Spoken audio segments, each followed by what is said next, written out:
Okay, so we've stopped by the Infernum portion of the Gamescom show floor, which sounds very dangerous, but we're catching up with Kristian here, who's going to tell us a little bit how you're changing BrickForce, because you're doing quite a lot to change the game right now. Exactly. The game started 1 year ago, and it comes from a Korean publisher and a dev team, which is very dedicated. But for them, they come from a point of view, a Chinese shooter.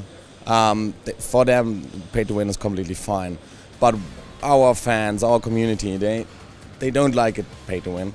So we decided now, after a year, we found now the right way to change the game, turn the game around, limit it so newbies, new players, and even players which don't want to pay don't get griefed by the paying players. So how much changes do you have to do to a game that is sort of built from the ground up to be pay to win, to sort of get it to where it's not? It was surprisingly easier than we thought, because we just limit basically. You unlock now the weapons. Before, you can just buy everything from the get-go. From day one on, you can buy your way to the best weapon set days. And so we just added a level lock, which basically you unlock weapons. Like in Battlefield or Call of Duty, you unlock them slowly. And because they become better and better and better in this game, it's a little bit like in a World of Tanks or something like that. So we make sure then also then people play together in their level range. So at the end, we basically just... It was a very simple change, and that's why we did it. Being honest, you can't. If it would be too hard, we couldn't do it.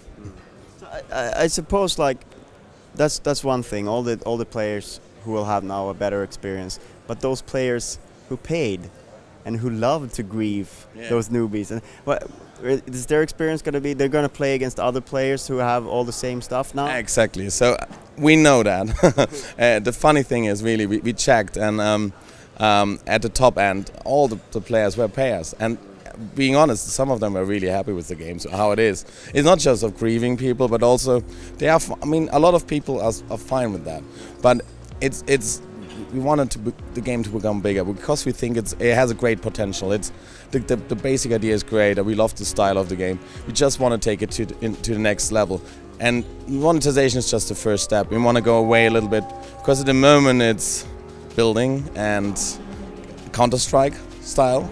We will want to go over the top. We want to go rockets, flying ships, abilities, like going away from this serious tone for a casual game with comic graphics, and so it fits perfectly to turning the whole game around and working hand in hand with our developer Exagames and trying to make the game a better game. That's the goal. So is that a common vision that you have for both in Korea, that they have for Korea as well as this? So the game is going to evolve that way, or is it going to be two completely different games? The changes we have at the moment, they will be because they have different publishers all over the world.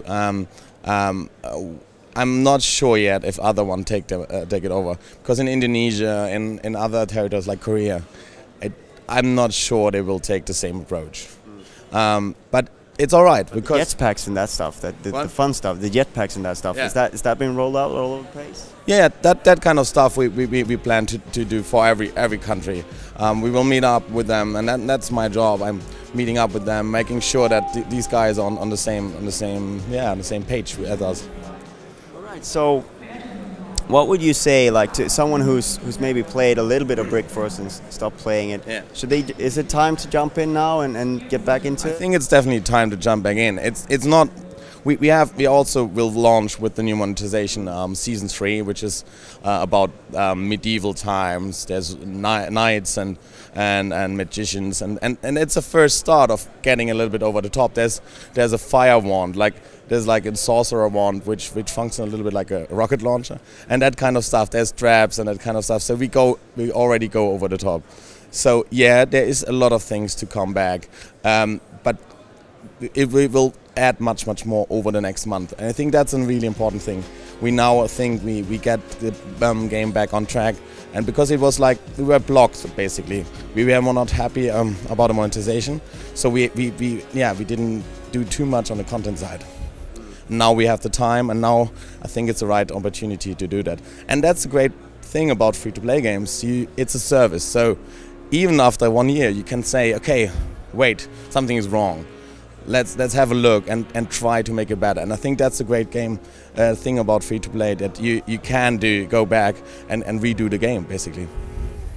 And the only thing is that you got to tell people that BrickForce is now 2.0 or what? Yeah, exactly. So we don't call it 2.0 externally yet, because we have this season thing. So the second season was about sci-fi, third season is about medieval, and season 4, I think it's a more process. You can't. I think we have to stick it on to some point, but we don't know yet if it's like how exactly we want to communicate that, because it's a long process, and it's not like you can't. It's not a box game. You can't say now it's 2.0. But do you have a date for season 3 in mind yet? Yeah, it will be early September. We'll start next week beta in the States. Just to check if everything works and that kind of stuff, and then early in September we really want to go. We want to go live with the new monetization model and hope that people love it, because it was hard work, and it's a risk for us. You have to understand, the game was fun and some people loved it, and there was a hardcore community who really loved it, and we have to make sure that everyone is fine with it, and not just say, okay, now I take away all your fun stuff, and now you have to play with the big guys. Yeah, that's kind of harsh, but I'm sure you'll, and if you don't succeed at the first try, it's a service, you can always change. Exactly, and that's the goal, and I think that's why I love to work on these kind of games. You see the potential, and then you can work with guys like Exa, which are really talented but really small team, and try to make it the best experience we can get out of it. All right, thank you very much for your time. Thank you.